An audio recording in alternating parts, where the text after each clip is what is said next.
The Pythagorean philosopher Plato hinted enigmatically that there was a golden key that unified all of the mysteries of the universe. It is this golden key that we will return to time and again throughout our exploration. The golden key is the intelligence of the Logos, the source of the primordial Om. One could say that it is the mind of God. With our limited senses, we are observing only the outer manifestation of the hidden mechanics of self-similarity.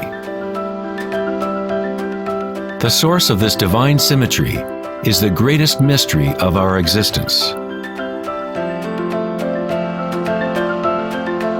Many of history's monumental thinkers, such as Pythagoras, Kepler, Leonardo da Vinci, Tesla, and Einstein, have come to the threshold of the mystery. Einstein said, "The most beautiful thing we can experience is the mysterious. It is the source of all true art and science. He to whom this emotion is a stranger, who can no longer pause to wonder and stand wrapped in awe, is as good as dead. His eyes are closed." We are in the position of a little child entering a huge library filled with books in many different languages.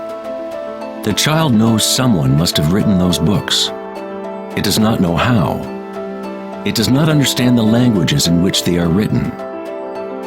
The child dimly suspects a mysterious order in the arrangement of the books, but doesn't know what it is. That, it seems to me, is the attitude of even the most intelligent human being toward God.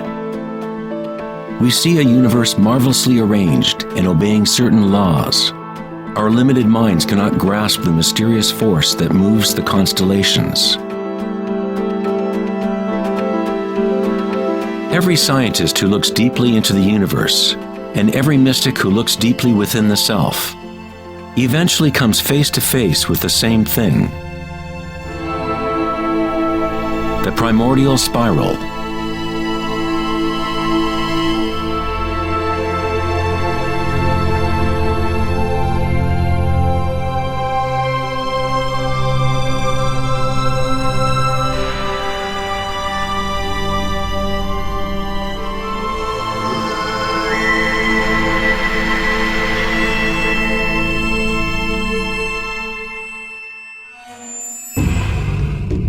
A 1,000 years before the creation of the ancient observatory at Stonehenge, the spiral was a predominant symbol on Earth. Ancient spirals can be found in all parts of the globe. Thousands of ancient spirals such as these can be found all over Europe, North America and New Mexico, Utah, Australia, China, Russia, virtually every indigenous culture on Earth. The ancient spirals symbolize growth, expansion, and cosmic energy, embodied within the sun and the heavens. The spiral form is mirroring the macrocosm of the unfolding universe itself. In native traditions, the spiral was the energetic source, the primordial mother. The Neolithic spirals at Newgrange, Ireland date back 5,000 years.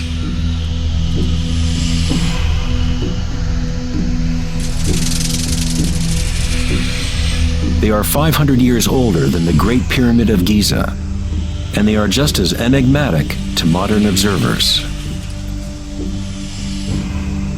The spiral goes back to a time in history when humans were more connected to the Earth, to the cycles and spirals of nature, a time when humans were less identified with thoughts.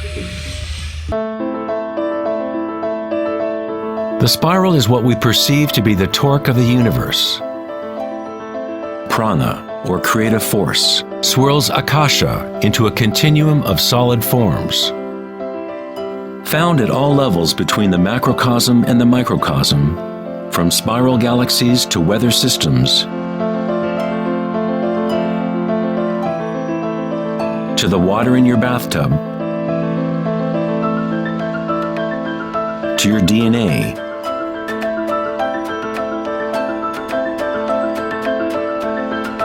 to the direct experience of your own energy. The primordial spiral is not an idea, but rather that which makes all conditions and ideas possible. Various types of spirals and helices are found throughout the natural world.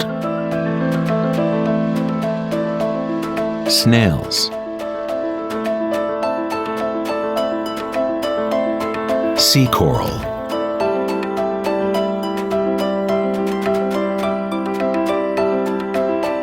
spider webs,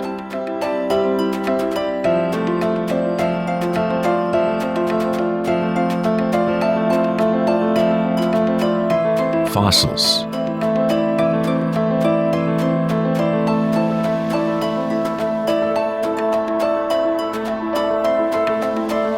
seahorses' tails,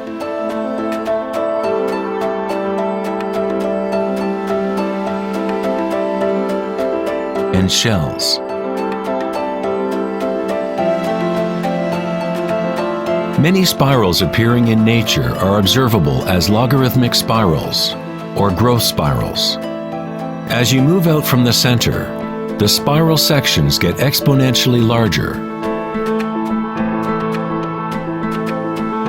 Like Indra's net of jewels, logarithmic spirals are self-similar, or holographic, such that the characteristics of every part are reflected in the whole. 2,400 years ago in ancient Greece, Plato considered continuous geometric proportion to be the most profound cosmic bond. The golden ratio, or divine proportion, was nature's greatest secret. The golden ratio can be expressed as the ratio of A plus B to A is the same as the ratio of A to B. To Plato, the world's soul binds together into one harmonic resonance. The same pentagonal pattern that exists in a starfish or in a slice of okra can be seen in the path of the planet Venus, traced in the night sky over an 8-year period.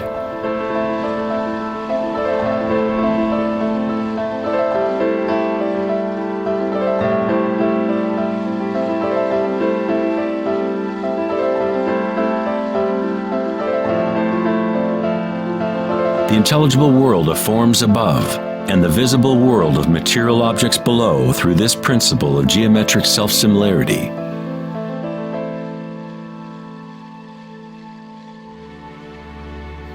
From the self-similar spiral patterns of the Romanesco broccoli to the arms of galaxies, logarithmic spirals are a ubiquitous and archetypal pattern. Our own Milky Way galaxy has several spiral arms which are logarithmic spirals with a pitch of about 12 degrees. The greater the pitch of the spiral, the tighter the turns. When you observe a plant growing in time-lapse video, you witness it dancing with the spiral of life.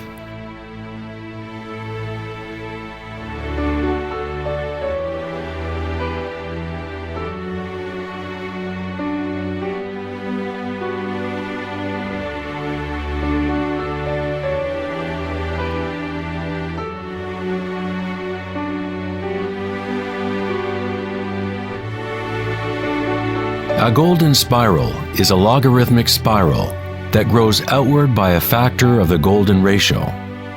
The golden ratio is a special mathematical relationship that pops up over and over in nature. The pattern that is observable follows what is called the Fibonacci series, or Fibonacci sequence. The Fibonacci series unfolds such that each number is the sum of the previous two numbers. The German mathematician and astronomer Kepler discovered that self-similar spiral patterns are observable in the way leaves are arranged on stems of plants, or in the floret and petal arrangements of flowers. Leonardo da Vinci observed that the spacing of leaves was often in spiral patterns. These patterns are called phyllotaxis patterns, or leaf arrangement patterns.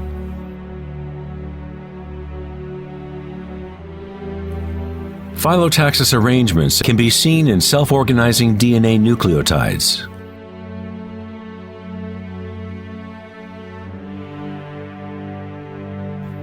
And in everything from the family trees of reproducing rabbits to pine cones, cacti, to snowflakes, and in simple organisms such as diatoms.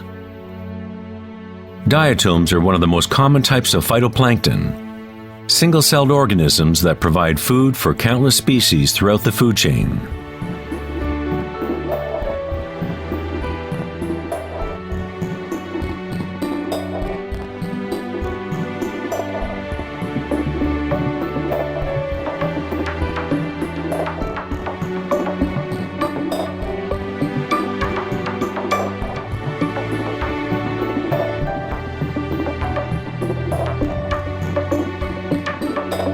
How much math do you need to know to be a sunflower or a bee?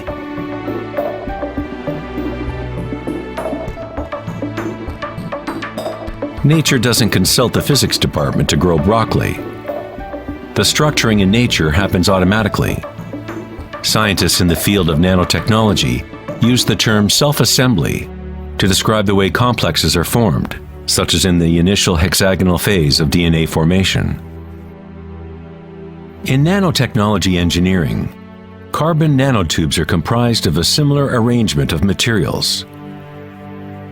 Nature does this type of geometry over and over, effortlessly, automatically, without a calculator. Nature is precise and extremely efficient. According to the famous architect and author Buckminster Fuller, these patterns are a function of time-space. DNA and honeycomb are the shape that they are for the same reason a bubble is round. It is the most efficient shape, requiring the least amount of energy. Space itself has shape and allows only certain configurations for matter, always defaulting to what is most efficient. These patterns are the strongest and most efficient way to build architectural structures, such as geodesic domes.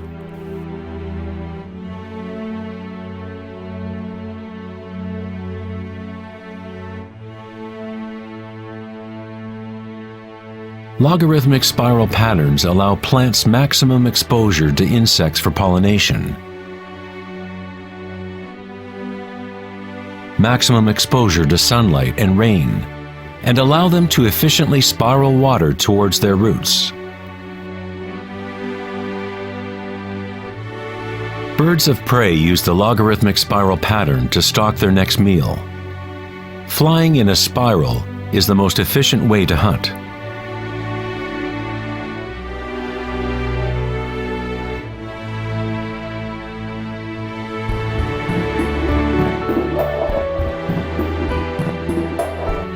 One's ability to see the spiral of life dancing akasha into material form is related to one's ability to see beauty and symmetry in nature. Poet William Blake said, "The vegetative universe opens like a flower from the earth's center, in which is eternity. It expands from stars to the mundane shell, and there it meets eternity again, both within and without."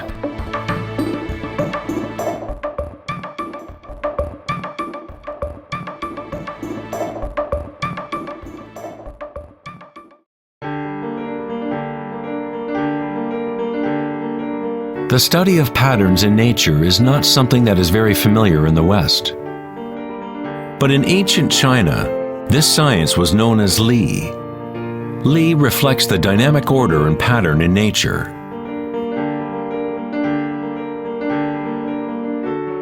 But it is not pattern thought of as something static, frozen, or unchanging, like a mosaic.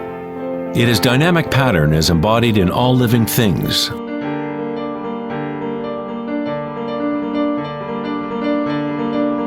The arteries of leaves, the markings of the tortoise and the vein patterns on rocks are all expressions of nature's secret language in art. The labyrinth is one of many Li patterns. It is found in coral structures. mushrooms like the morel, cabbages, and in the human brain. The cellular pattern is another common form in nature. There are a myriad of different cellular structures, but all have a similar orderliness defined by their purpose and function.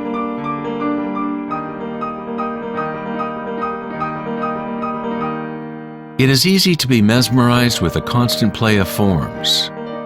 But what is most interesting is that certain archetypal forms seem to be woven into the fabric of nature at all. The branching pattern is another Lie pattern, or archetypal pattern, that is observable at all levels and all fractal scales.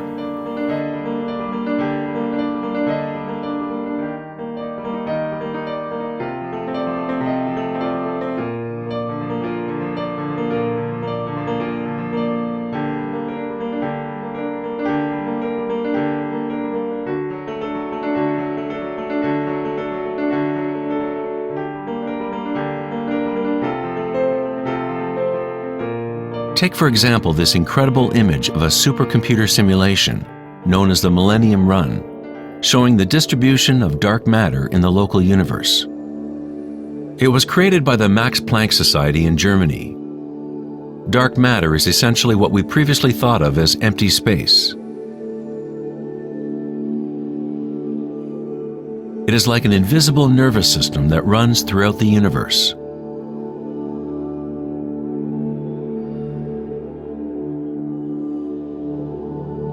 The universe is literally like a giant brain. It is constantly thinking, using a type of dark or hidden energy that science is only starting to understand. Through this immense network, unfathomable energy moves, providing the momentum for the expansion and growth of the universe.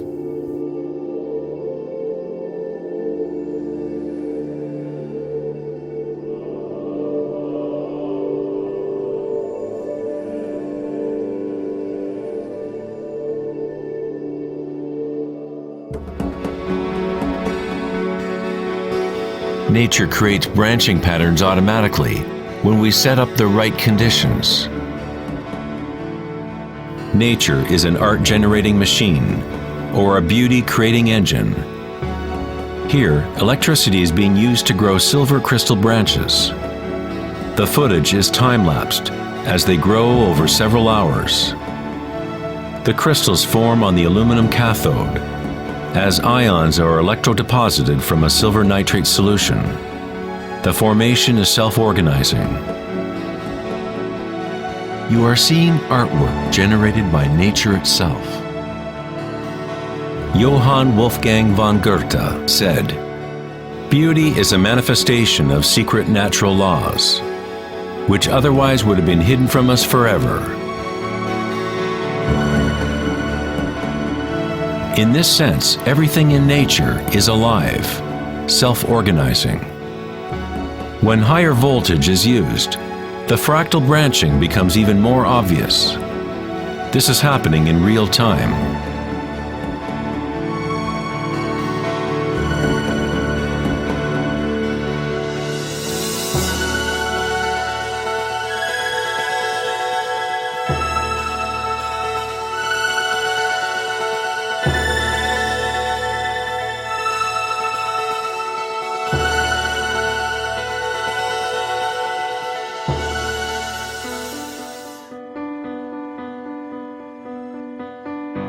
In the human body, tree-like structures and patterns are found throughout.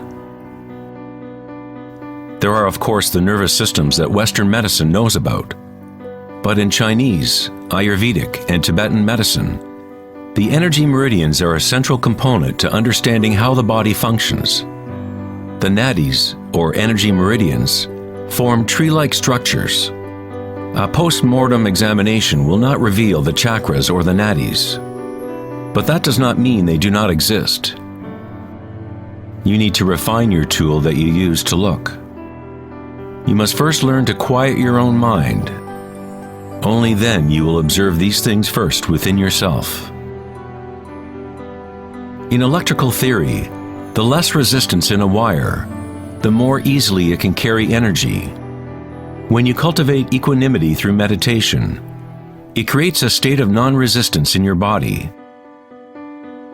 Prana, or chi, or inner energy, is simply your inner aliveness.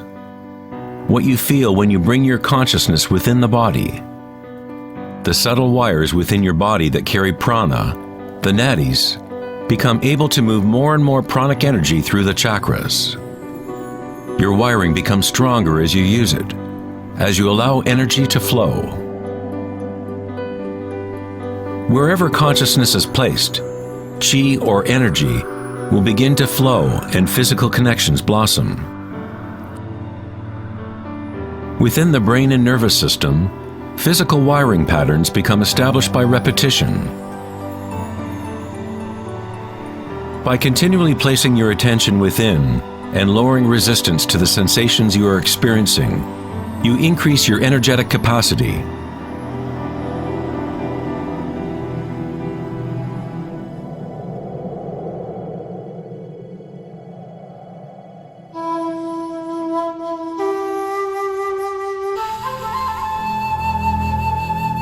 In Taoism, the yin-yang symbol represents the interpenetration of the spiral forces of nature. The yin-yang is not two and not one. The ancient concept of the hara is represented by a yin-yang, or spiral swirl. It is the power center located in the belly below the navel. Hara means literally sea or ocean of energy. In China, the hara is called the lower dantian. In many forms of Asian martial arts, the warrior with strong hara is said to be unstoppable. In the samurai tradition, one form of ritual suicide, or seppuku, was harakiri, was often mispronounced as harikiri. It means to impale one's hara, thereby cutting off one's chi or energy channel. Moving from this center creates the grounded, graceful movement that you see not only in martial arts,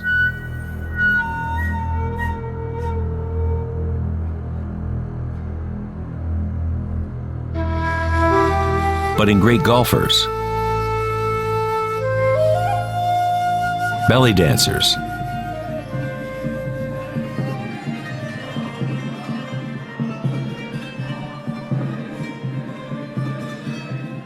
and Sufi whirling dervishes. It is the cultivation of single-pointed, disciplined consciousness that is the essence of hara, the stillness in the eye of the hurricane.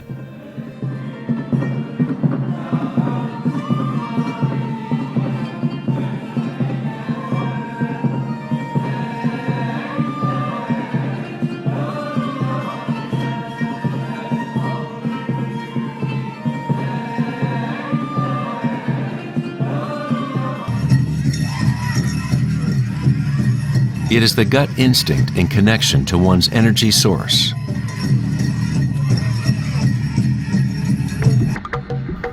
A person with good hara is connected to the earth and to the intuitive wisdom that connects all beings.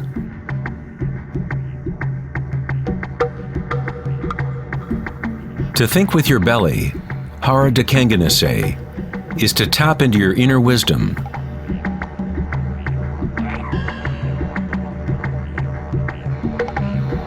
The ancient Australian Aborigines concentrated on the same area, just below the navel, where the cord of the great rainbow serpent lay coiled. Again, a representation of the evolutionary energy in humankind. It is no accident that it is in the hara where new life begins.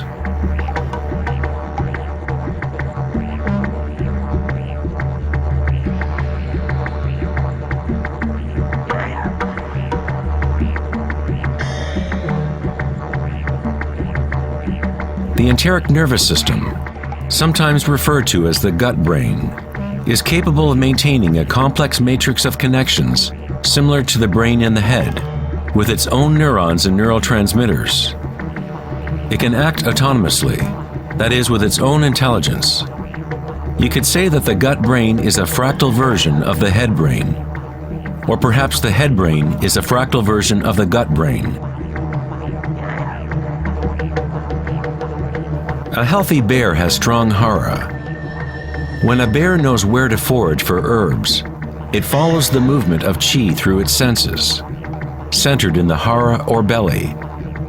This is the bear's connection to the dream lodge, the place in native traditions where all knowledge comes from, to the spiral of life.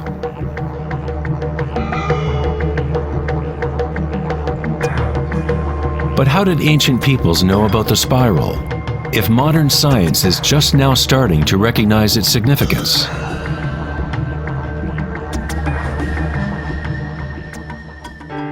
Ask the bees, for they have not forgotten how to love. Bees have a special connection to the source, as part of a symbiotic system, helping beauty and diversity to flourish. They are a bridge between the macrocosm and the microcosm. There is one heart that connects all, a hive mind, if you will. Like an open brain, the hive sends out its dreams into the world to be manifested.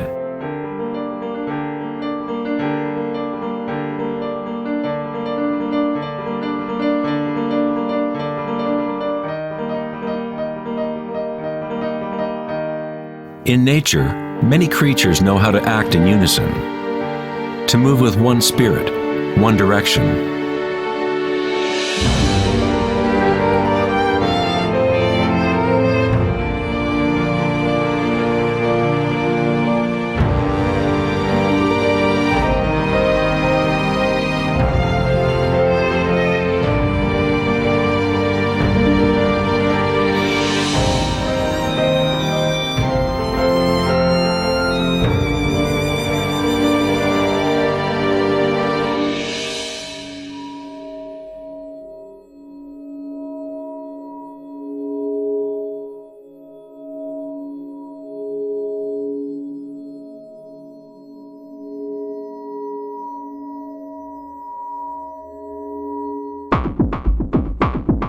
But not all benefit the other species around them. For example, the locust will devour everything in its path.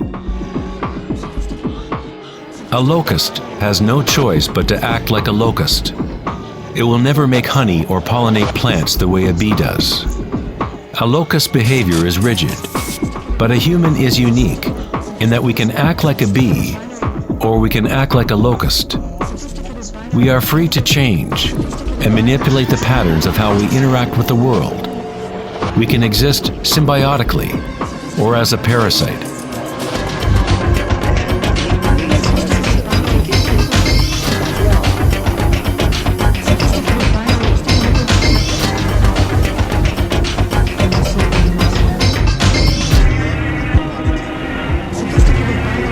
Today, humans try to understand the spiral with the rational mind. But it was never thinking that connected us to the spiral of life. Watch and fear. We have always been connected.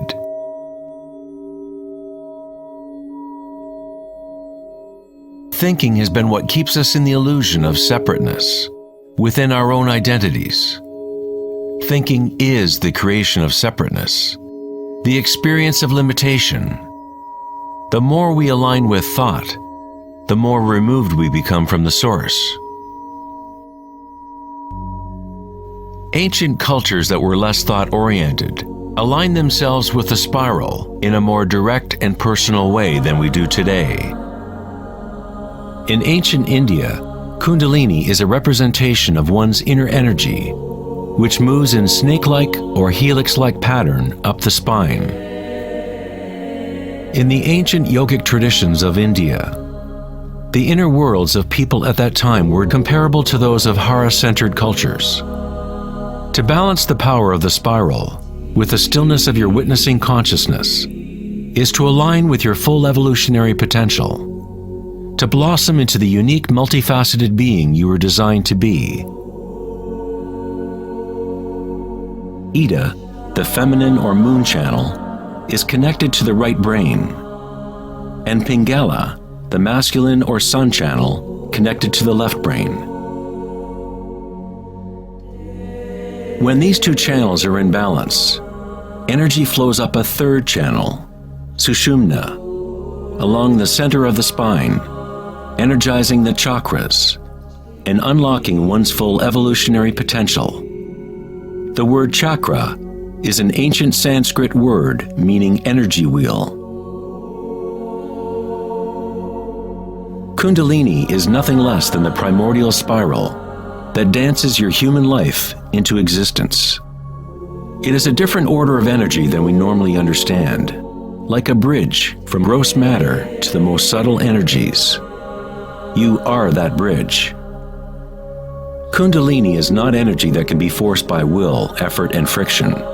It is analogous to growing a flower. All we can do as good gardeners is prepare the soil in proper conditions and let nature take its course.